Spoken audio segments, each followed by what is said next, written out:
Let's make a Southwestern breakfast dish. Let's dice up some cooked potatoes. Add a little bit of oil to a preheated skillet, along with some onions. And then add our chorizo. Get that halfway cooked up. Add our potatoes in. Give it a little smash. Cook for an additional 5 more minutes. Toss in some cheese.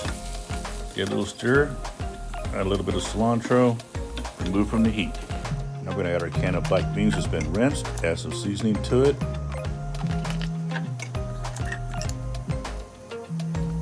Add 2 to 3 tablespoons of water. Give it a mix. Once hot, set aside.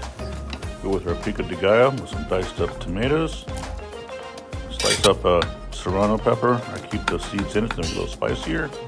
Throw in some diced white onions. Slice up some scallions. Toss those in as well. Hit it with some lime juice, some salt and pepper. Give that a mix.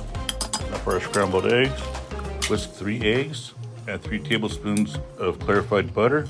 Add some scallions and cheese. Let your eggs set a little bit and then stir it. Hit it with a little salt and pepper and cilantro. Make sure you do not overcook your eggs. Remove from the heat and let's start plating. Please don't forget to subscribe and hit that bell icon so you can catch all my new videos. And I will see you here next time on Fired Up on Cooking.